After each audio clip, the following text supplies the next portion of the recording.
या देवी सर्वभूतेषु शक्तिरूपेण संस्थिता नमस्तस्यै नमस्तस्यै नमस्तस्यै नमो नमः। जय माता दी दोस्तों, आज हम दुर्गा सप्तशती के अध्याय 2 और 3 का पाठ करेंगे। तो आइए पाठ शुरू करते हैं। अध्याय 2 में हम देवताओं के तेज से देवी का प्रादुर्भाव और महिषासुर की सैन्य के वध के बारे में जानेंगे। ओम मध्यम चरित्र के विष्णु ऋषि महालक्ष्मी देवता विष्णिक छंद शाकंभरी शक्ति दुर्गा बीज वायु तत्व और यजुर्वेद स्वरूप है। श्री महालक्ष्मी की प्रसन्नता के लिए मध्यम चरित्र के पाठ में इसका विनियोग है। मैं कमल के आसन पर बैठी हुई प्रसन्न मुख वाली महिषासुर मर्दिनी भगवती महालक्ष्मी का भजन करता हूँ, जो अपने हाथों में अक्षमाला फरसा गद्दा बाण व्रज पद धनुष कुंडिका दंड शक्ति खड़ग ढाल शंख घंटा मधुपात्र शूल पास और चक्र धारण करती है।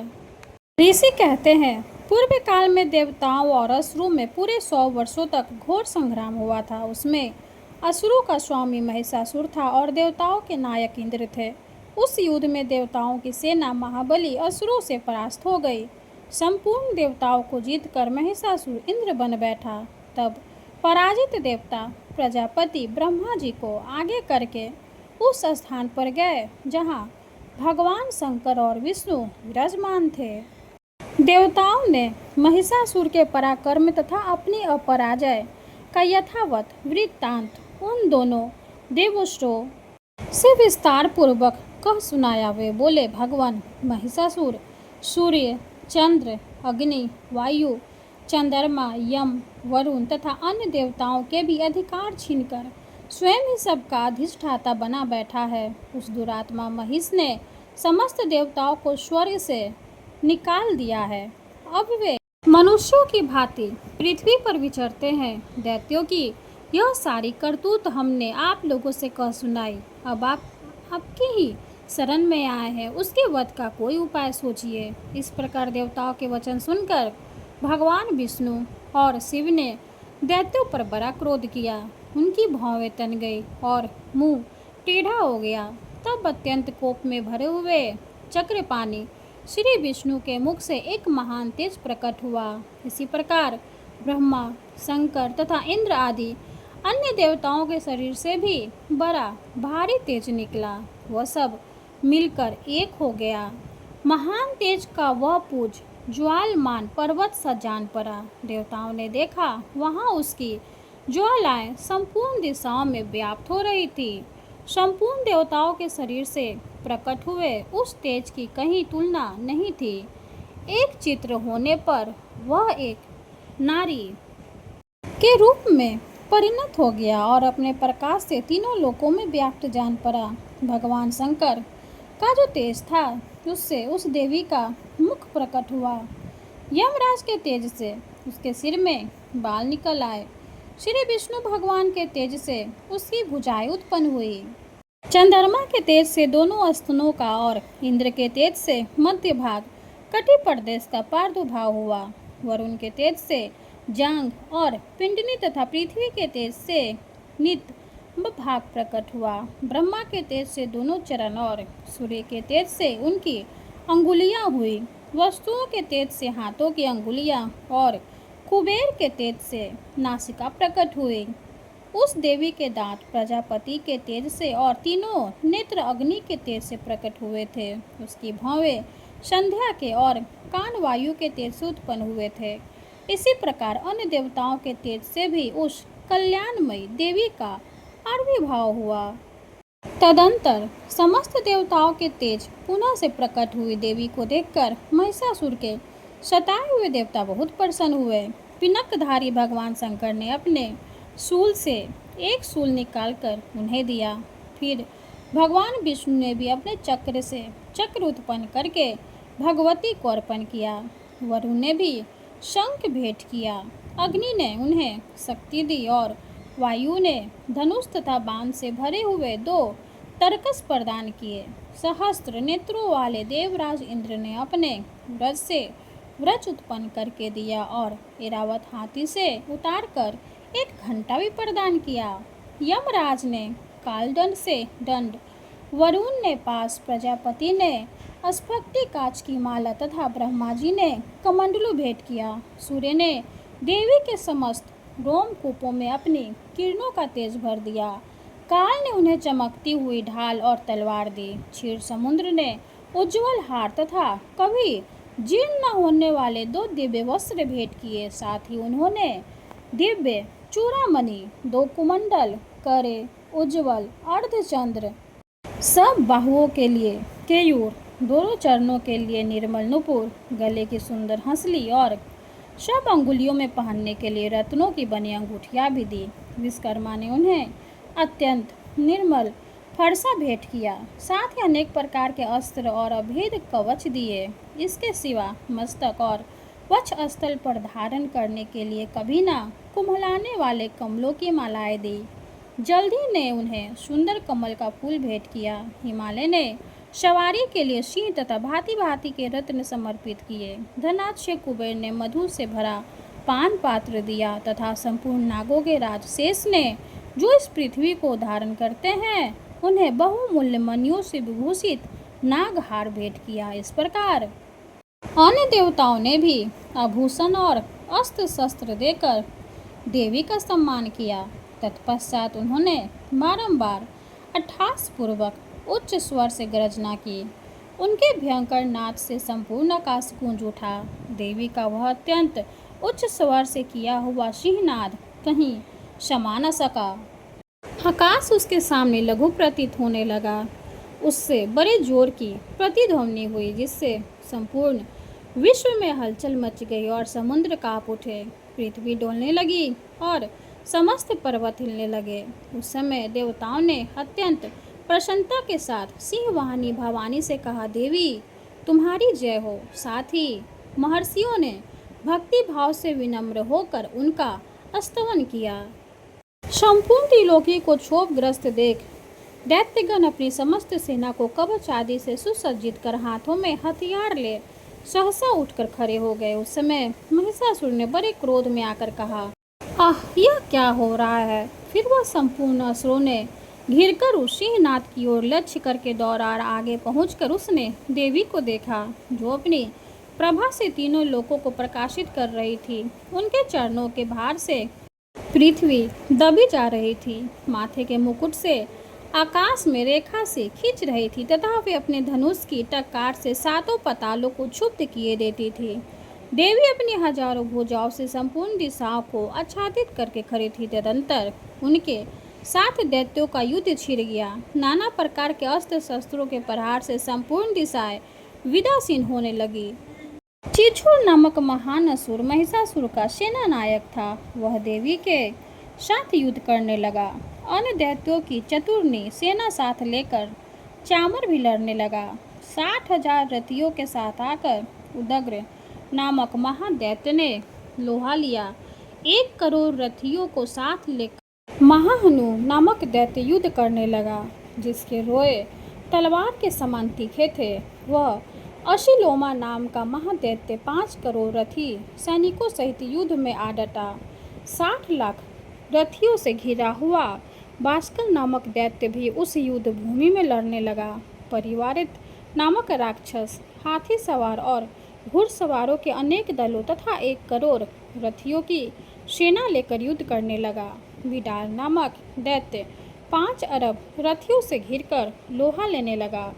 इनके अतिरिक्त और भी हजारों महादैत्य रथ, हाथी और घोड़ों की सेना साथ लेकर वहां देवी के साथ युद्ध करने लगे। स्वयं महिषासुर उस रणभूमि में कोटि कोटि सहस्त्र रथ, हाथी और घोड़ों की सेना से घिरा हुआ था। वे दैत्य देवी के साथ तोमर, भिंदीपाल, शक्ति, मूसल, खरग, परशु और पटीस आदि अस्त्र शस्त्रों का प्रहार करते हुए युद्ध कर रहे थे।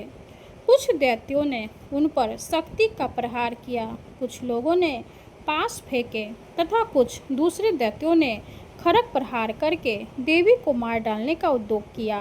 देवी ने भी क्रोध में भरकर खेल खेल में ही अपने अस्त्र शस्त्रों की वर्षा करके दैत्यों के वे समस्त अस्त्र शस्त्र काट डाले। उनके मुख पर परिश्रम या थकावट का रंच मात्र भी चिन्ह नहीं था। देवता और ऋषि उनकी स्तुति करते थे और वे भगवती परमेश्वरी दैत्यों के शरीरों पर अस्त्र शस्त्रों की वर्षा करती रही। देवी का वाहन सिंह भी क्रोध में भरकर गर्दन की बालों को हिलाता हुआ असुरों की सेना में इस प्रकार विचरने लगा मानो वनों में दावानल फैल रहा हो। रणभूमि में दैत्यों के साथ युद्ध करती हुई अंबिका देवी ने जितने निश्वास छोड़े वे सभी तत्काल सैकड़ों हजारों गणों के रूप में प्रकट हो गए और परशु, भिंदीपाल, खड़ग तथा पटिस आदि अस्त्रों द्वारा असुरों का सामना करने लगे। देवी की शक्ति से बढ़े हुए वे गण असुरों का नाश करते हुए नगारा और शंख आदि बाजे बजाने लगे। उस संग्राम महोत्सव में कितने ही गण मृदंग बजा रहे थे। तदंतर देवी ने त्रिशूल से, गदा से, शक्ति की वर्षा से और खड्ग आदि से सैकड़ों महादैत्यों का संहार कर डाला। कितनों को घंटे के भयंकर नाद से मूर्छित करके मार गिराया। बहुतेरे दैत्यों को पाश से बांधकर धरती पर घसीटा। कितने ही दैत्य उनकी तीखी तलवार की मार से दो दो टुकड़े हो गए। कितने ही गदा की चोट से घायल हो धरती पर सो गए। कितने ही मूसल की मार से अत्यंत आहत होकर रक्त वमन करने लगे। कुछ दैत्य शूल के छाती फट जाने के कारण पृथ्वी पर ढेर हो गए। उस रणांग में बाण समूहों की वृष्टि से कितने ही असुरों की कमर टूट गई। बाज की तरह झपटने वाले देवपीड़क दैत्यगण अपने प्राणों से हाथ धोने लगे। किन्हीं की बाहें छिन्न भिन्न हो गई, कितनों की गर्दनें कट गई। कितने ही दैत्यों के मस्तक कट कट कर गिरने लगे। कुछ लोगों के शरीर मध्य भाग में ही विदीर्ण हो गए। कितने ही महादैत्य जांघें कट जाने से पृथ्वी पर गिर पड़े। कितनों को ही देवी ने एक बांह, एक पैर और एक नेत्र वाले करके दो टुकड़ों में चीर डाला। कितने ही दैत्य मस्तक कट जाने पर भी गिरकर फिर उठ जाते और केवल धड़ के ही रूप में अच्छे अच्छे हथियार हाथ में ले देवी के साथ युद्ध करने लगते थे। दूसरे कबंध युद्ध के बाजों की लय पर नाचते थे। कितने ही बिना सिर के धड़ हाथों में खड्ग, शक्ति और सृष्टि लिए दौड़ते थे तथा दूसरे दूसरे महादैत्य ठहरो ठहरो यह कहते हुए देवी को युद्ध के लिए ललकारते थे। जहाँ वह घोर संग्राम हुआ था वहाँ की धरती देवी के गिराए हुए रथ, हाथी, घोड़े और असुरों की लाशों से ऐसी पट गई थी कि वहाँ चलना फिरना असंभव हो गया था। दैत्यों की सेना में हाथी, घोड़े और असुरों के शरीरों से इतनी अधिक मात्रा में रक्तपात हुआ था कि थोड़ी ही देर में वहाँ खून की बड़ी बड़ी नदियाँ बहने लगी। जगदम्बा ने असुरों की विशाल सेना को क्षण भर में नष्ट कर दिया। ठीक उसी तरह जैसे तृण और काठ के भारी ढेर को आग कुछ ही क्षणों में भस्म कर देती है और वह सिंह की गर्दन के बालों को हिला हिलाकर जोर जोर से गर्जना करता हुआ दैत्यों के शरीरों से मानो उनके प्राण छीन लेता था। वहाँ देवी के गणों ने भी उन महादैत्यों के साथ ऐसा युद्ध किया जिससे आकाश में खड़े हुए देवतागण उन पर बहुत संतुष्ट हुए और फूल बरसाने लगे। इस प्रकार श्री मार्कंडेय पुराण में स्वर्णिक मनवंतर की कथा के अंतर्गत देवी महात्म्य में महिषासुर की सेना का वध नामक दूसरा अध्याय पूर्ण हुआ। माता रानी की जय हो। अब हम अध्याय 3 का पाठ करेंगे। जगदम्बा के श्री अंगों की कांति उदयकाल के सहस्त्रों सूर्यों के समान है। वे लाल रंग की रेशमी साड़ी पहने हुए हैं। उनके गले में मुंडमाला शोभा पा रही है। दोनों स्तनों पर रक्त चंदन का लेप लगा है। वे अपने कर कमलों में जमपालिका, विद्या और अभय तथा वर नामक मुद्राएं धारण किए हुए हैं। 3 नेत्रों से सुशोभित मुखारविंद की बड़ी शोभा हो रही है। उनके मस्तक पर चंद्रमा के समान ही रत्नमय मुकुट बंधा है तथा वे कमल के आसन पर विराजमान ऐसी देवी को भी भक्तिपूर्वक प्रणाम करता हूँ। ऋषि कहते हैं दैत्यों की सेना को इस प्रकार तहस नहस होते देख महादैत्य सेनापति चिचुर क्रोध में भरकर अंबिका देवी से युद्ध करने के लिए आगे बढ़ा। वह असुर रणभूमि में देवी के ऊपर इस प्रकार बाणों की वर्षा करने लगा जैसे बादल मेरुगिरी के शिखर पर पानी की धार बरसा रहा हो। तब देवी ने अपने बाणों से उसके बाण समूह को अनायास ही काट कर उसके घोड़ों और सारथी को भी मार डाला। साथ ही उसके धनुष तथा अत्यंत ऊंची ध्वजा को भी तत्काल काट गिराया। धनुष कट जाने पर उसके अंगों को अपनी बाहों से बीन डाला। धनुष, रथ, घोड़े और सारथी के नष्ट हो जाने पर वह असुर ढाल और तलवार लेकर देवी की ओर दौड़ा। उसने तीखी धार वाली तलवार से सिंह के मस्तक पर चोट करके देवी की भी बाएं भुजा में सब वेग से प्रहार किया। राजन, देवी की बाह पर पहुंचते ही वह तलवार टूट गई। फिर तो क्रोध से लाल आंखें करके उस राक्षस ने शूल हाथ में लिया और उसे उस महादैत्य ने भगवती भद्रकाली के ऊपर चलाया। वह शूल आकाश से गिरते हुए सूर्यमंडल की भांति अपने तेज से प्रज्वलित हो उठा। उस शूल को अपनी ओर आते देख देवी ने भी शूल का प्रहार किया। उससे राक्षस के शूल के सैकड़ों टुकड़े हो गए। साथ ही महादैत्य चिचुर की भी धज्जियां उड़ गई। वह प्राणों से हाथ धो बैठा। महिषासुर के सेनापति उस महापराक्रमी चिचुर के मारे जाने पर देवताओं को पीड़ा देने वाला चामर हाथी पर चढ़कर आया। उसने भी देवी के ऊपर शक्ति का प्रहार किया, किंतु जगदम्बा ने उसे अपने हुंकार से ही आहत एवं निष्प्रभ करके तत्काल पृथ्वी पर गिरा दिया। शक्ति टूटकर गिरी हुई देख चामर को बड़ा क्रोध हुआ।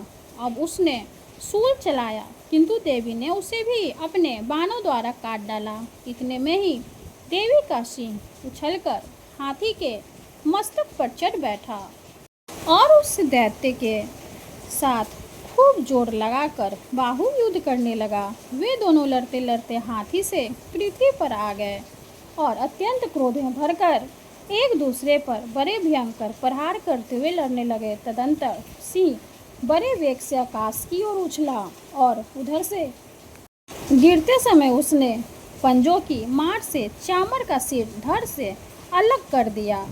इसी प्रकार उदग्र भी शीलों और वृक्ष आदि की मार खाकर रणभूमि में देवी के हाथ से मारा गया तथा कराल भी दांतों, मुक्कों और थप्पड़ों की चोट से धाराशायी हो गया। क्रोध में भरी हुई देवी ने गदा की चोट से उद्दत का कचुम्बन निकाल डाला। भिंडी पाल से वाशकल को तथा बाणों से ताम्र और अंधक को मौत के घाट उतार दिया। 3 नेत्रों वाली परमेश्वरी ने त्रिशूल से उग्रासय, उग्रवीर तथा महाहनु नामक दैत्य को मार डाला।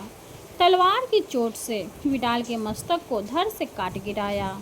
दुर्धर और दुर्मुख इन दोनों को भी अपने बाणों से यमलोक भेज दिया। इस प्रकार अपनी सेना का संहार होता देख महिषासुर ने भैंसे का रूप धारण करके देवी के गणों को त्रास देना आरंभ किया। किन्हीं को थुथुनों से मारकर, किन्हीं के ऊपर खूरों का प्रहार करके, कहीं कहीं को पूंछ से चोट पहुंचाकर, कुछ को सींगों से वृद्धि करके, कुछ गणों को वेग से, किन्हीं को सिंहनाद से, कुछ को चक्कर देकर और कितनों को निश्वास वायु के झोंके से धराशायी कर दिया। इस प्रकार गणों की सेना को गिराकर वह असुर महादेवी के सिंह को मारने के लिए झपटा। इससे जगदम्बा को बड़ा क्रोध हुआ। उधर महापराक्रमी महिषासुर भी क्रोध में भरकर धरती को खूरों से खोदने लगा तथा अपने सींगों से ऊंचे ऊंचे पर्वतों को उठाकर फेंकने और गरजने लगा। उसके वेग से चक्कर देने के कारण पृथ्वी क्षुब्ध होकर फटने लगी। उसकी पूंछ से टकराकर समुद्र सब ओर से धरती को डुबोने लगा।